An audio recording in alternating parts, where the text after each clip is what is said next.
Hey, we're live. All right. Good morning, everyone, and welcome back to in-person meetings. This is the Glens IDA. It is so good to see everybody here. We're at City Hall, and we're live. We're on our YouTube channel, and we do have a quorum. Everyone is here. We have Suzanne is still downstairs in case anyone is letting anyone in, so that we'll just mention that. And our attorney Kara, who is away. Thank you, Kara, for being with us by digital form on your vacation. Appreciate that, and all the work I made you do yesterday. Here's Suzanne. Thanks, Suzanne. Does anyone want a copy of the agenda for the meeting? Suzanne has copies if you'd like it. Oh yeah. Great. I did have it. Oh. Yeah. Saves paper. Yeah. You're showing off. You're showing off. Another set of. I just figured out how to use Google on mine. Here's IDA. Here's IDA. And we have LDC we'll do afterwards. Would you like a copy, ma'am? No, I'll turn this off. Save my battery. Anybody else? Jim? Copy? And Mark.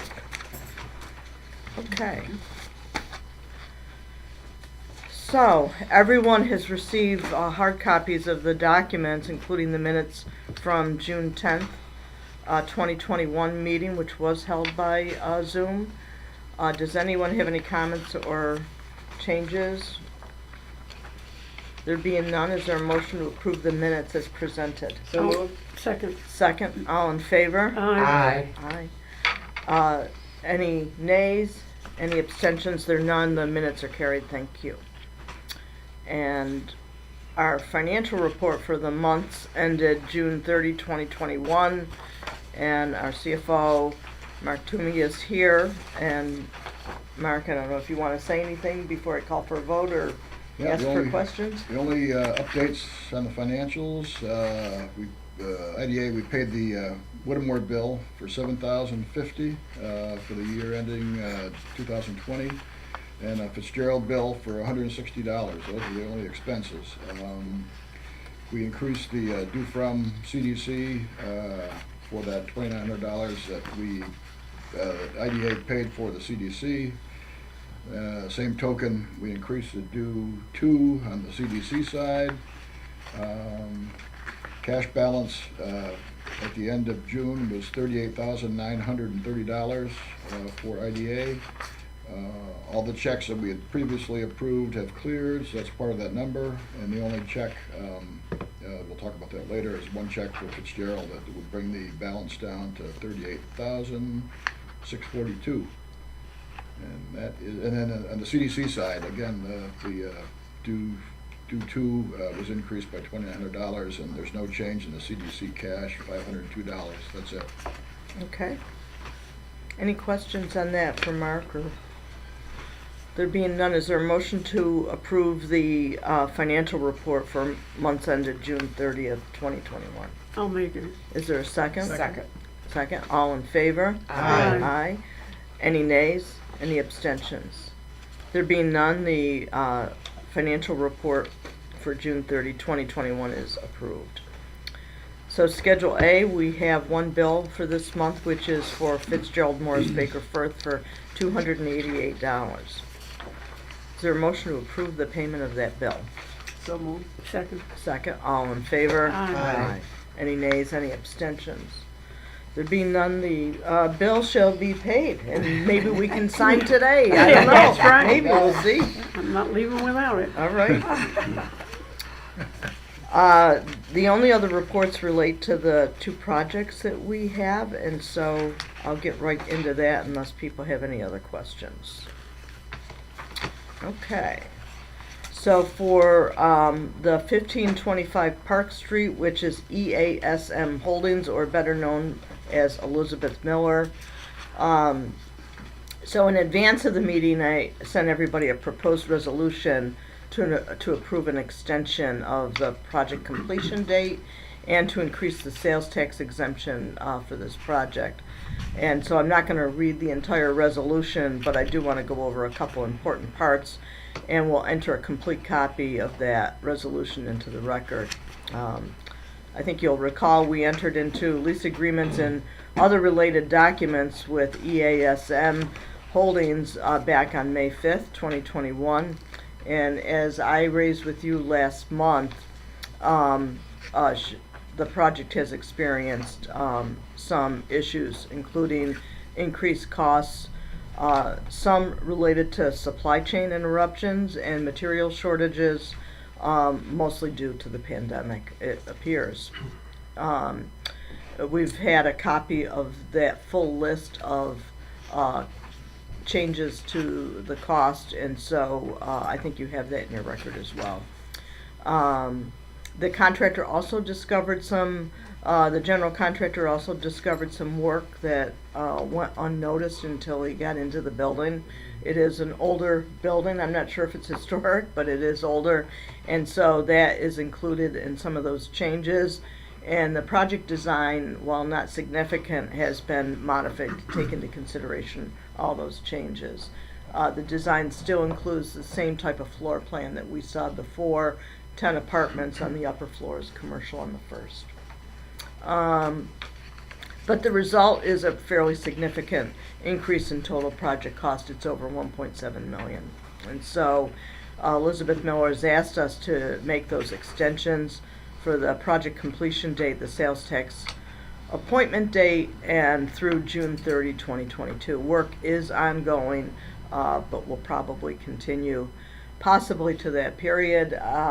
Kara, have we built in a little bit of cushion there on that June 30, 2022 date, just in case? Yes, because they're hoping to have a portion ready, the restaurant piece of it, by this fall. So I think that gives an outside date for the apartments and everything else to be completed. Okay.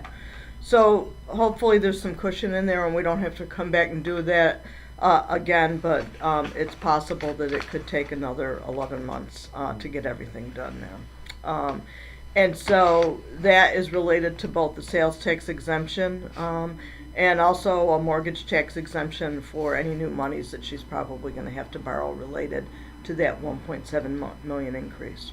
And so I recommend that we approve the following, and there's 4 points. I'll just quickly go through them.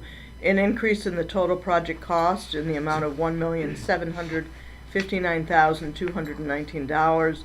It will result in a total project cost of $4,814,219. An increase in the sales tax exemption authorization in the amount of $1,500,000, which should result in an exemption of sales tax of $175,000. It's based on a total estimated purchase of $2.5 million in materials.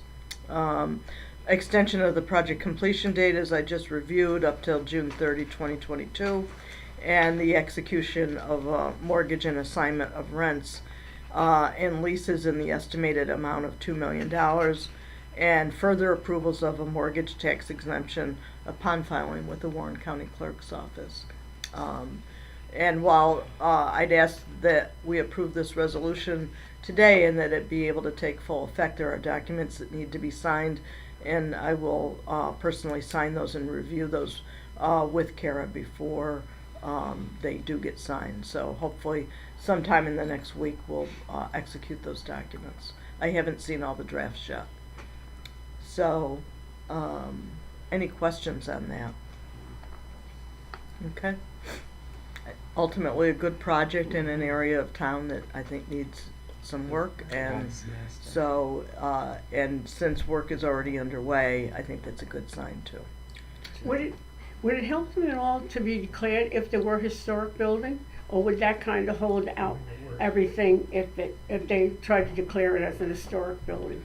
But There that are- would delay, and it would okay, change that's their what I funding thought. I just mechanism. wondered So about that, yeah. my guess is that if that had been of any advantage, that would have been Already used discovered it. quite a while ago, yeah. And if there is any historic, it would probably mostly be the exterior. I think the interior had been significantly modified over the years. And while it's an older building, I don't think it has historic significance, Right, it's much not- like the next project I'll talk about. Right. Yeah. So, yeah. And historic tax credits, which she could potentially benefit from, are not as beneficial to projects as other tax financing is, unfortunately. So, See, I'm here to learn. That's No, right. that's- yeah, no, it's a good That's a good question. Right. So, is, everyone's got a copy of that resolution. If there's no further questions, is there a motion to approve it as presented? So moved. Second? Second. All in favor? Aye. Any nays, any abstentions? Okay, there being none, we'll move forward and I'll give you a report, back in September once we get that signed. So 67 Warren Street, the former US Post Office, I oftentimes refer to it as 70 Warren Street, and I think I did on the agenda, because it's 70 Warren Street LLC, which is Peter Hoffman, but so I wanted to just give you an update on this. I know the mayor's been inside, we've been invited to come inside now too. I've heard from him, it's quite nice, and so, Peter Hoffman. It looks like it. Yeah, it does. So the main tenant on the first floor, which is the U.S. government, is moving in July 23rd. Oh, Yes. good. So, moving along.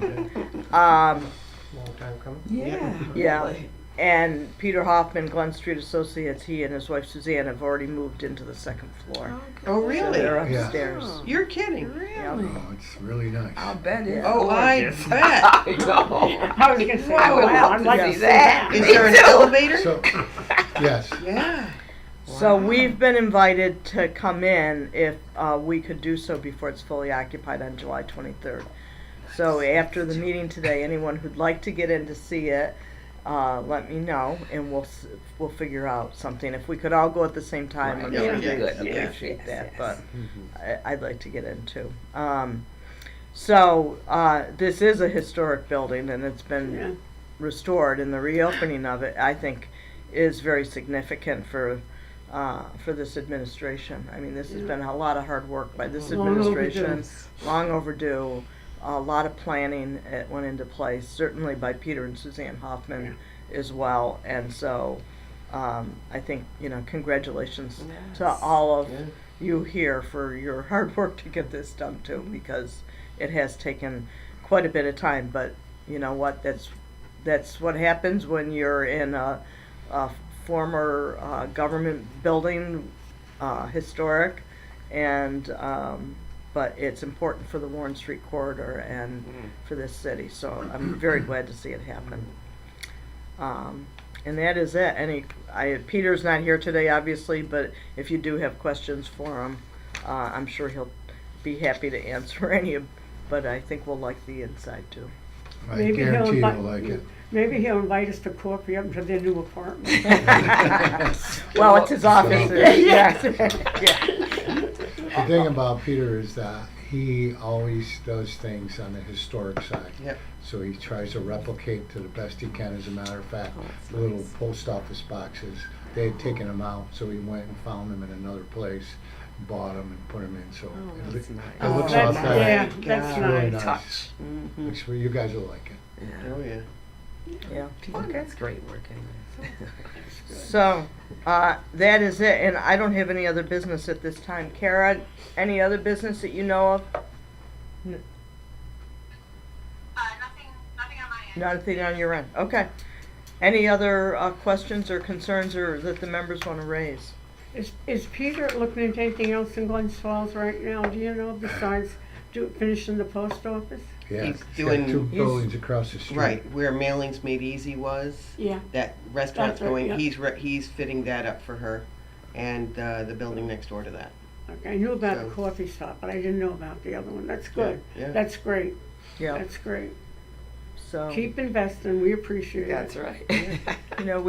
we invited him as well as other developers in the city to,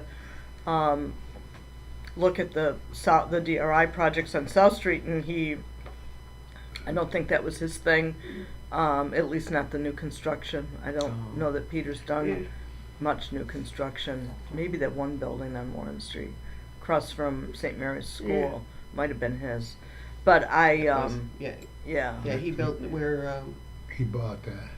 Oh, he bought that, he didn't develop He it. didn't You're talking about where Barry Little's office was? Yeah, Yeah. No, yeah. that had been there for a while. It had Oh. been. Yeah, he bought So it. I don't know of any new construction that he's Right. done. So South Street maybe wasn't really his thing. thing. Mhm. Yeah. Okay. Well, so we're not going to meet in August. If some emergency were to come up, then we would call a special. But right now we're scheduled not to meet. So September 9th, and we'll be here again. Okay. All right. And a motion to adjourn.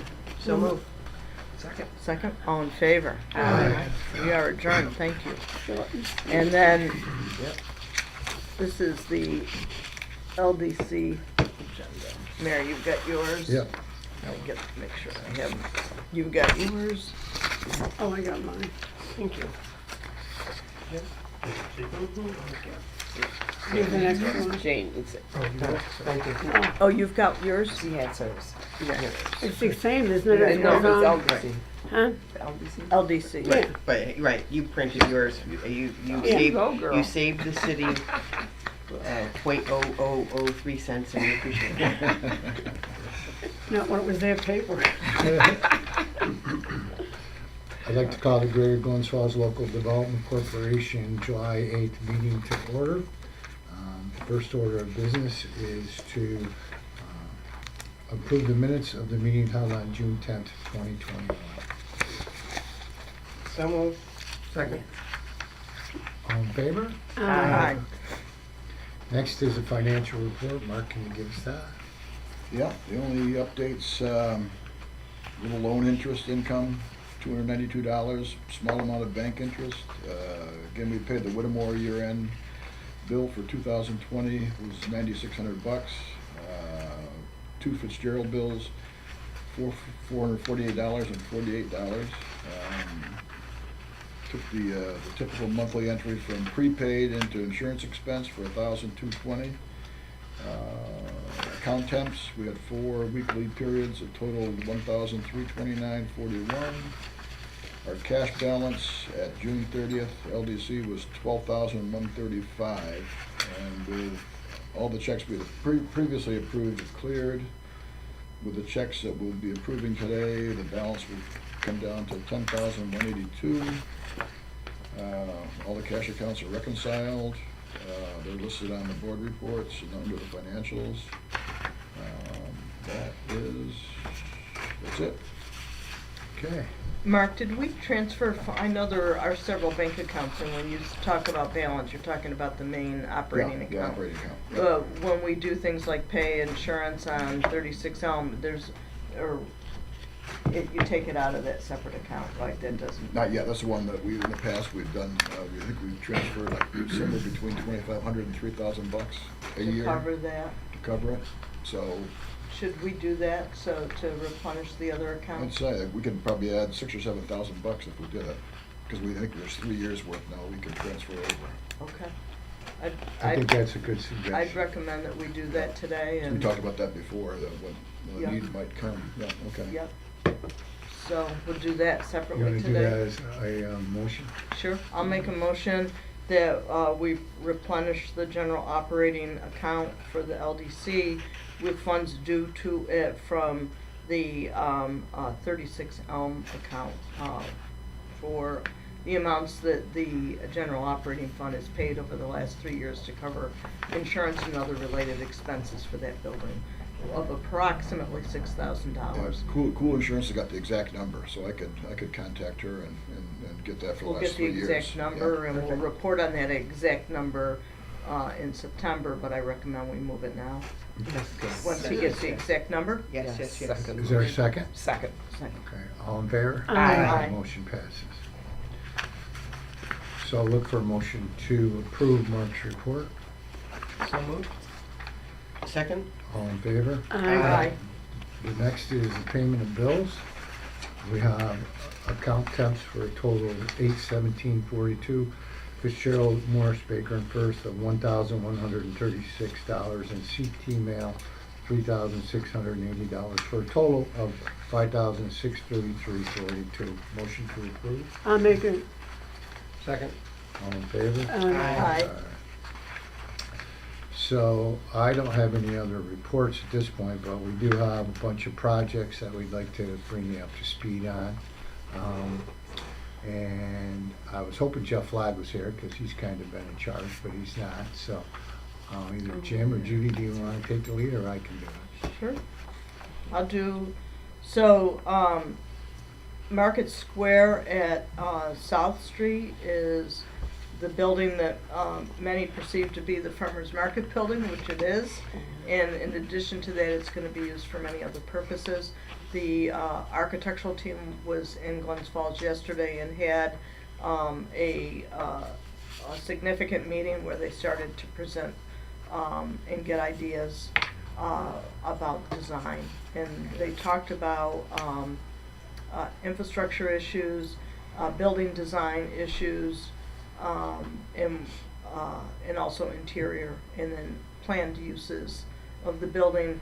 And quite a bit of time was spent talking about energy efficiency and what the costs are related to that, hoping to be energy efficient as possible, and to not rely on gas, and to rely instead either on ground source water heating, or it's otherwise known as geothermal, or possibly electrical. Because we want events there year-round, it probably is gonna need cooling, and so that's certainly gonna add to the expense, but, so those are some of the things that they're looking at.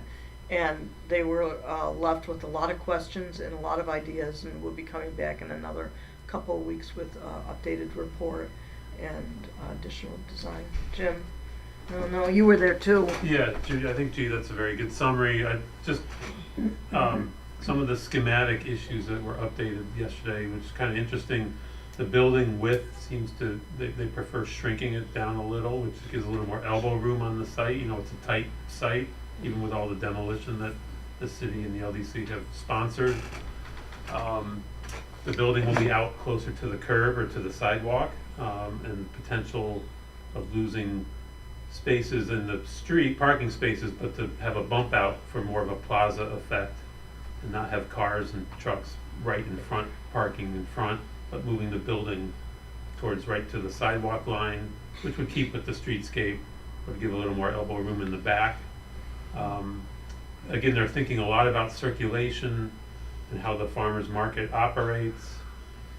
And I think the challenges we have is it's gonna be a beautiful, awesome building. It's how open air it is with garage door style walls potentially, but how making it year round and energy efficient when it's a lot of glass and a lot of doors that are gonna open up. So I mean, it's, you know, everyone is thinking the pavilion, now this is gonna be a building, but people still want the flow and the air, you know, the ventilation and kind of the open feeling.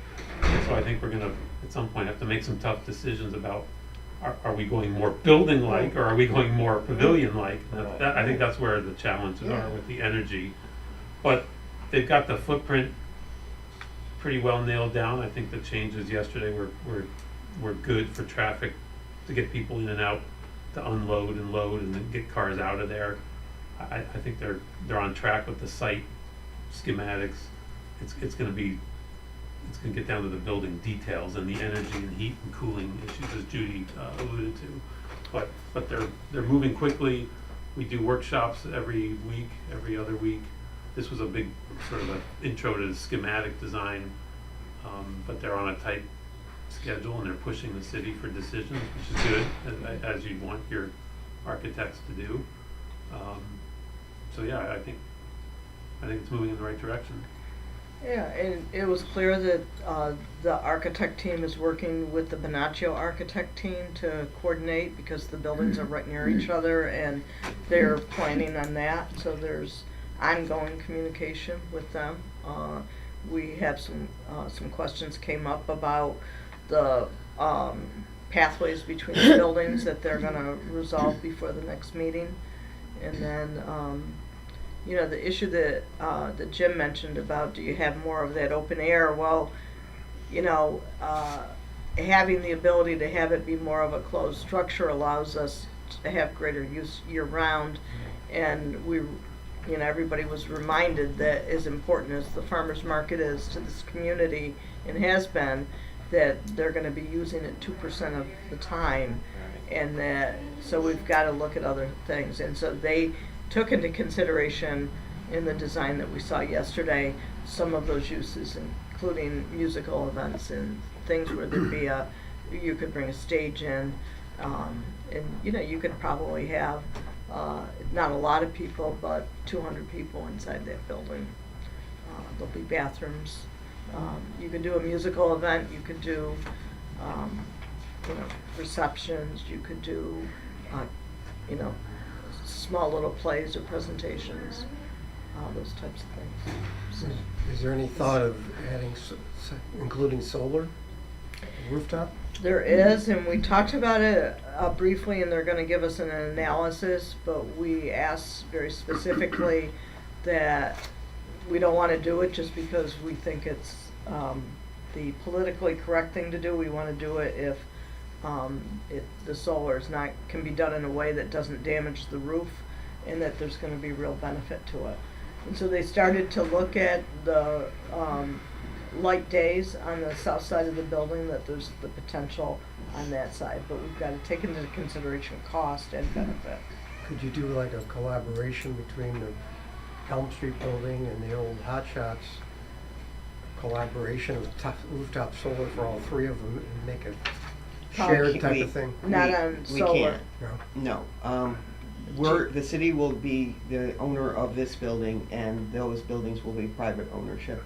And the developer doesn't intend to be the end owner of those buildings, so he to tie those buildings up with a contract would not be beneficial to the developer. Yeah. So the architects were very thorough on that yesterday. They actually had documents and showed, you know, different months how the sun would shine on that building, and it was pretty thorough, I thought. And So as Judy they said, are designing the roof for solar. Whether or not we do solar currently, it will be adaptable in the future, if we can't afford to do that under this project, which is probably what we're gonna, budget-wise, gonna come out of. But it'll be adaptable in the future if there's a way to do it. But you need to have an estimate of what that solar benefit is going to do in terms of reducing your energy costs. Right. And if you go with some type of geothermal system, I'm not sure there's any benefit, but we can see. but the intent is to try to be sustainable as much as we can. So that's the goal. But again, it comes down to cost a little bit too. Everything has just become so expensive in the time frame between when we got this DRI award and when we're actually building. Building costs have just gone through the roof. Yeah. Mhm.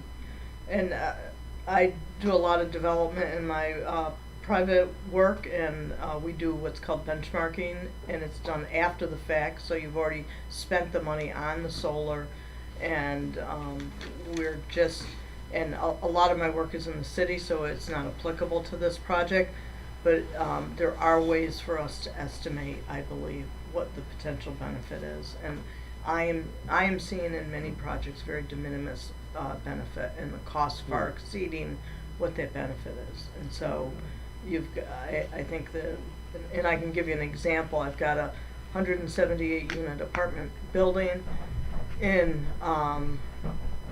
Queens. The benefit, the 12% of the building is common area space, and the solar, which was very expensive and covering the entire roof, is providing 3% benefit of the operating costs for that 12%. For the 12%. For the 12%. Yeah.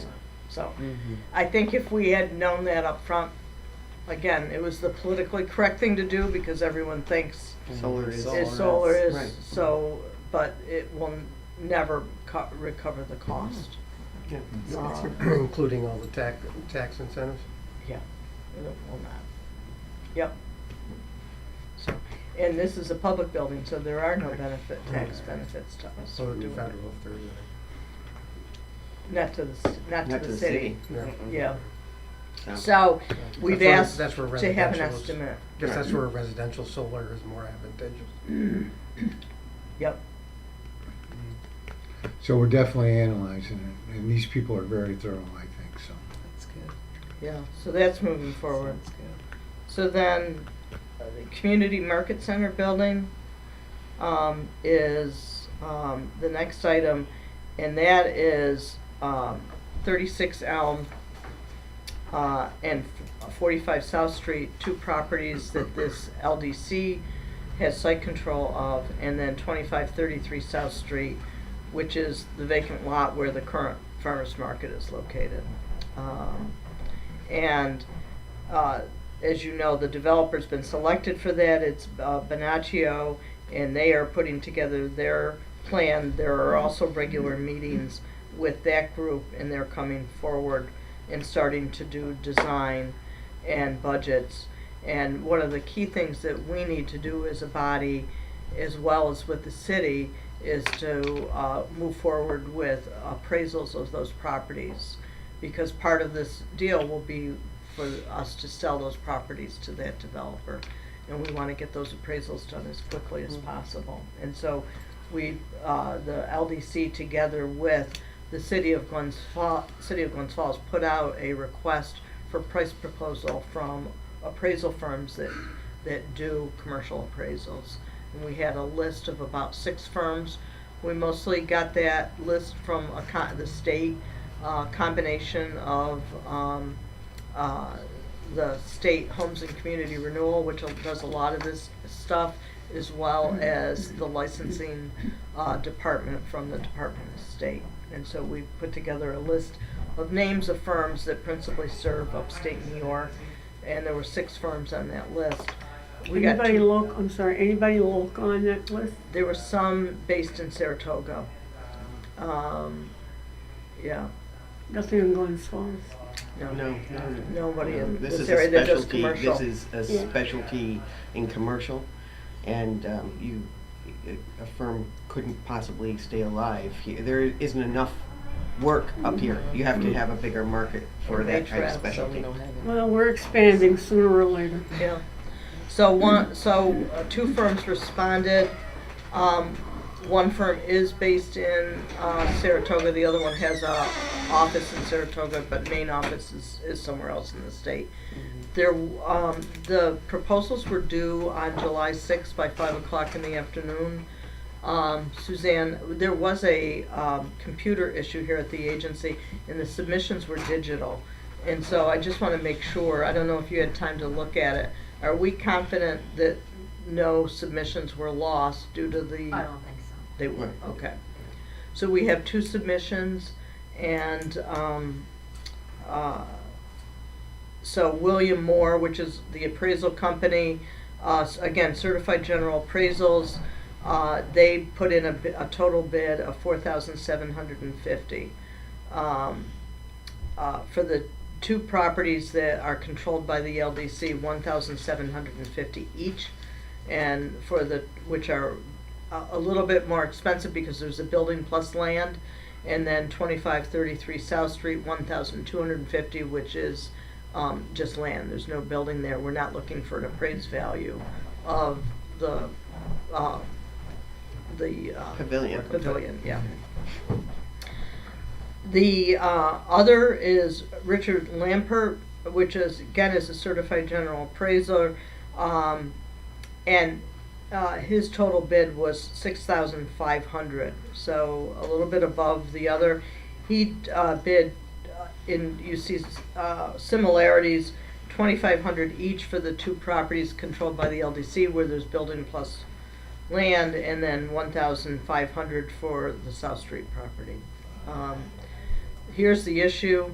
William Moore, the appraisal company, which was less, said it will take him 6 weeks to complete this. We would really like to get this done in 3 weeks. Richard Lampert said that he could do it somewhere between 3 to 8 weeks, and he would have to get back to us and confirm. And so, what, we'd like to approve it today. And so, for this body, our, at the high cost, the total would be 5,000, with 1,500 covered by the city if we went with that higher amount. And that would give us room to negotiate, for the timing. And so we'd prefer to go with the lower bid if we can get them to agree to do it in 3 weeks. And if they don't, it might be worth paying a little bit more to get it done in 3 weeks, as long as that other body agrees that it's 3 weeks and not more. Right. So what I was thinking, and the mayor was thinking, is that we would ask you to approve up to $5,000 today cap, and that then we would initiate that negotiation on timing. And who? What Whoever company? could, whoever can do So it it's for gonna the be money bid for and the both time. company- Right. So we I would- just wanna be clear on that. Yeah, so both companies, and Suzanne, I don't know if you had a chance to take a look, but I found them to be equally qualified in terms of the certifications and qualifications. They filled out the forms that we asked, and there were certain documents that they had to submit, which they both did. So they both met the requirements of the request for a price proposal. So the important part is getting it done on a set amount of time and not having to drag this out forever. Correct. So, Yes. Yeah. And I do have a copy somewhere here with the price proposal that we did, the document itself. Let me see if I have it. Yeah. So, it was a request for price proposal to conduct real estate appraisals of 3 properties. We wanted the firm to do all 3. We did not specify a time, but they had to give us their timeline. So they had to give us the proposed price, qualifications and experience, timeline, and they had to identify the acceptable appraisal evaluation methodology that they would meet. And we dictated the minimum requirements for that acceptable appraisal and methodology in the document. So, and so if anyone wants to see that, I have that here. So the city common council meets, I think, Next, next Tuesday. And so we would be asking the city to approve the same. And then if we approve that higher number today with the room to negotiate on time, even if the common council goes with the lower number, we'd still be within keeping with that. Yes. So we don't know it. So the common council needs to approve this for purposes of 2533 South Street, which is the site that they control. Is this confusing enough? I think that makes a Clear lot of as sense. I think it makes a lot of sense. So if that is your motion, I will second it. Okay. all right, good motion. All in favor? Aye. We're all done there. Okay, Carol will figure it out. That was a good Yeah. one. I have Got nothing that, more. Carol? Yep. Okay, so, as you can see, we're moving forward here on South Street. It's taken us a while, but with the help of Judy, Jeff Flagg, and Jim and our working group, I think we're moving forward, and hopefully we'll see some action over there shortly. Jim, I'll turn over the rest of this to you, as you are very much involved with the drive and the DRI projects along with the CARES Act. Okay, thank you, Mayor. So, I can be pretty brief with this update. Last month, you as a body approved 8 GF Drive awards, the first 8 out of that program that we initiated in January, February. Did interviews. I think there were 16 applicants overall, so 8 of those were awarded funds totaling $235,000. This is coming out of a separate DRI grant administered by Homes and Community Renewal, going back to the mayor and Ed Bartholomew's kind of idea of a Shark Tank type competition for filling retail space. for helping expanding businesses, preferably in the DRI target area. So we're going to start closing on those deferred loans. These are 5-year deferred loans, so they'll turn into grants basically if people meet the terms of the program. Next week we've got Flight on South, that restaurant, coming in on Tuesday the 13th to talk about what's eligible for their project costs and sign a deferred loan agreement. And I think Abby's Cookie Jar will probably be right behind them because they're eager to get going with ice cream making and sales at their Glens Street location. A few of the others, 8, may come in August, September, or I want to get these done by September, but some of them, like the restaurant on Warren Street, which is, the building is being renovated, they're not quite as ready to close per se. I mean, we could do the closings, but they're not going to be ready to purchase equipment until the building gets ready. So some of them are on a little bit different schedule, which is okay. We have till the end of the year, but we're going to start rolling these out fairly quickly this month and into August. So I think, you've read articles about that. The Post-Star did foil the city so that some of the details in those projects were released. They certainly could have just talked to the people in general without the foil, but I know they've talked to the mayor and Jeff as well, but hopefully the press is good. I don't preferably subscribe to the Post-Star anymore for various reasons, but anyway, nonetheless, it's been in the paper, so it should be a positive as these companies start up or expand in the Glens Falls area, preferably the DRI, as a nice complementary project to a lot of the two bigger investments that we just talked about, the Market Center and the redevelopment on South Street. This is a nice little, small business development type component. Can I ask you a question? Yep. On this list, I do my homework. That's an excellent. And underneath the primary, for Abby's Cookie Jar, it just says rent, employee wages. But my understanding was that she was looking to buy an ice cream cooler so they could have ice cream there also. Right. Am I right, or am Yeah. I? So Blowing steam. right. So Lois, you're talking about the CARES Act program separate. That's B. Oh, okay. Yeah. Yep. So I'll address So that. they're Oh, getting this has two. been on my mind. Right, they're getting 2 things, right. I'll get to that. Okay, all right. Another DRI component, the facade program. This was a $100,000 pool of homes and community renewal money. You approved with some conditions last month 3 projects that were all kind of pent up and pending from sort of the backlog we had with the DRI.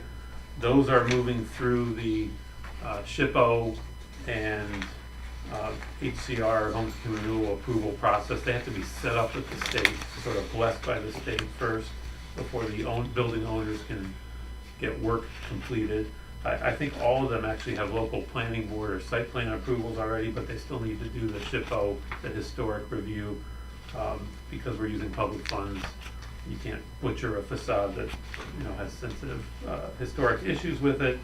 So that's going to be a bit of an ongoing process, but you'll see some work hopefully soon on those properties.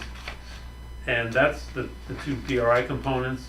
We did file for an extension on the Arts District grant, which is another smaller DRI component and one of the more complex and one of the more complex DRI components. But that, I think, we're still heading in the right direction overall by the end of the year. And that's also through Homes and Community Renewal, which is not an arts organization per se, and that's part of the complexity, is dealing with an agency that doesn't do arts and dealing with arts groups that don't do a lot of grant work and using public money to fund arts, which creates a lot of awkward issues. So we are moving in the right direction, as the mayor likes to say. So that's my DRI update on those smaller components that I've been kind of given while everyone else deals with the big glamorous redevelopment projects. So the mayor will get a ribbon cutting, or the the new mayor and then the old mayor, and I'll get, who knows what. I'll get FOIL requests. So The Small Business Recovery Fund, the CARES Act money that Lois just brought up from HUD, this is separate. So this was just to respond to businesses that were struggling with working capital deficiencies, rent, utilities, falling behind on insurance during Due to the height of the pandemic. That's Oh, yeah. pandemic money. Pandemic. So you have approved, and John is one of the members of the 3-person review committee that the LDC set up along with Mary and Pat Tadish. And they have been very responsive to my requests for meetings. We did them all by Teams or Zoom so far. You have approved 23 loans from that program. We think there are funds for about 4 more, 4 additional. The table I updated, you have in your packet. There is a business on there that Lois mentioned that is also one of the GF Drive winners. But I would say to that is that 2 separate purposes. So the CARES Act came first, and that was to help with whether it be payroll to keep an employee or rehire someone or rent. Most of these businesses rent within Glens Falls, and as the committee has discussed, some of them pay some, what I would think not would be high rent, but fairly decent market rent to commercial landlords. Substantial. Those landlords gave them more time to pay, but no one really waived their rent. Right. Including landlords we all know and talk about. So people had to pay their rent, and they fell behind a little, as well as paying ahead on their rent so they could have more cash flow as the pandemic subsided. So it was very flexible. But the fact that there's a business on there that also went in for GF Drive is sort of an unrelated or separate issue. So the GF Drive was to expand and do things like equipment, as you alluded to, for ice cream sales. The CARES Act was to sustain themselves during the worst of the pandemic. And I think of 23 loans, I think you're really the star. The city is the star of this kind of money from HUD.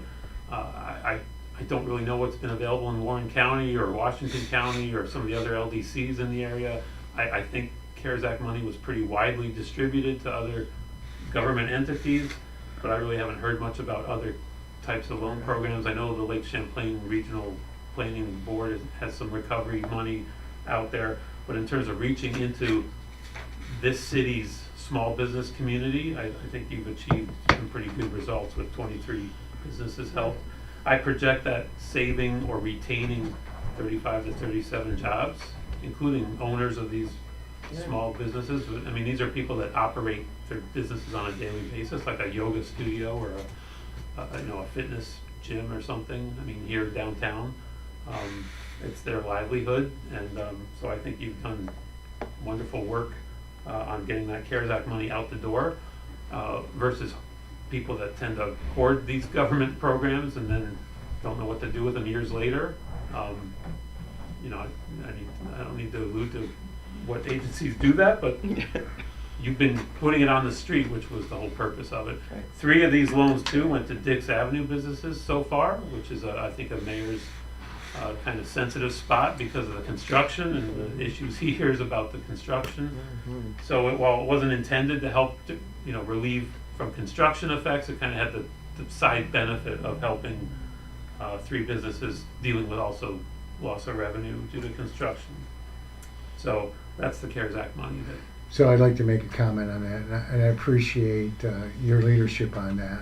Again, when we got this, and Ed Bartholomew was still involved, and we talked about the small loans to help people, and as it's gone forward, and I want to thank the committee for doing this. I went to the mayor's conference here about 3 weeks ago, and people were amazed that we did this. They think that it was a great program, and I know that many of these people, these small businesses, as you say, some of them are single proprietors. They're very thankful that they can stay in business. So I think it was a great program. I really appreciate it. As you say, we got a couple applications in now, and we'll close it out. So we'll be somewhere around 25 or 26 businesses that we've helped. And again, I thank you for the Dix Avenue ones too. Because Because, you know, they've struggled over there, That's right, that but they are. the thing of it is that when it's done, you know, it's our last major thoroughfare into the city that has to be done.